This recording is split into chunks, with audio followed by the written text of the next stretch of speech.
days, ladies and gentlemen. How are you doing? I want to believe you are doing great. Okay, please remember to keep safe in this COVID 19. Okay, now today we want to look at the topic Faraday law of electrolysis. Faraday law of electrolysis. The other time we talked about what electrolysis, that is a chemical disposition of a compound brought about by a direct current passing through either solution of the compound or the compound in a melting state. Now, in order not to waste our time today, let's move down to Faraday law of electrolysis. So we are going to talk about the first law, we talk about the second law, then we derive some equation there so that we can use to solve our question today, because with the calculation aspect we'll be looking at today.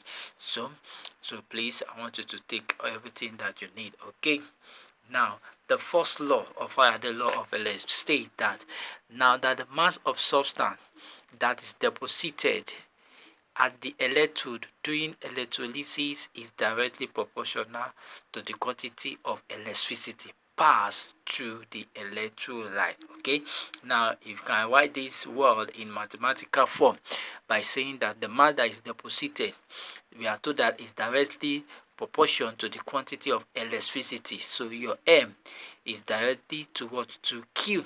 Now, so you have your M is equal to what? Z Q. The Z here is stand for electrochemical equivalent. Electrochemical equivalent, because all the chemical we are talking about under electrolysis have their equivalent electrochemical value. So now we can recall that that Q is equal to what? IT.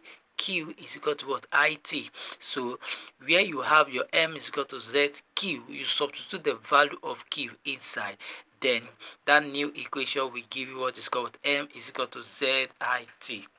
M is equal to ZIT. Your I is current, your T is time in seconds.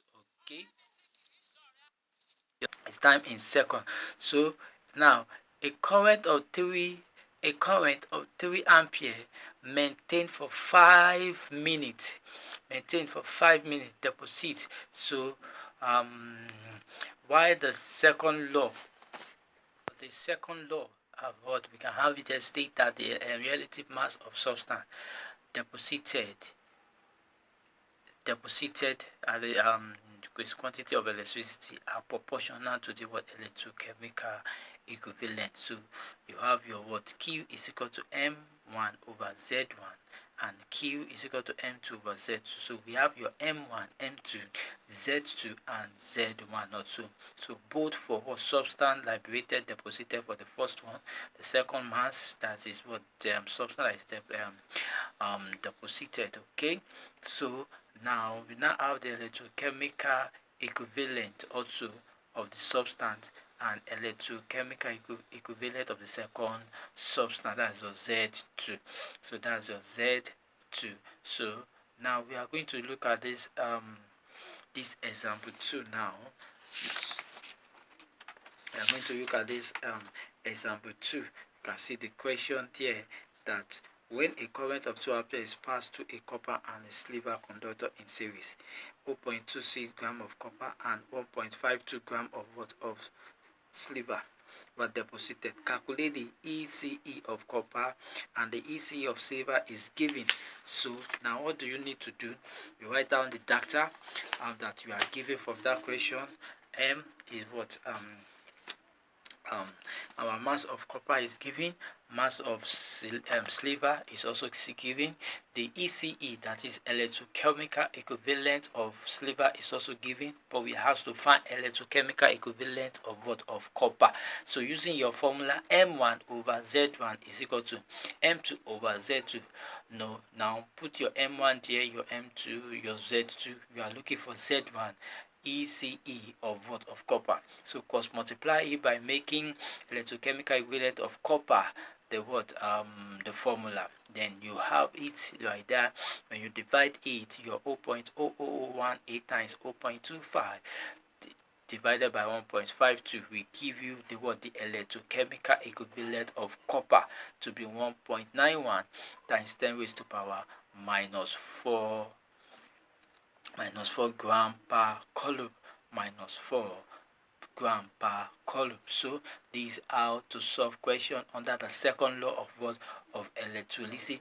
Now you are going to see some question that I will want you to watch, to lay your hand upon and try and solve it.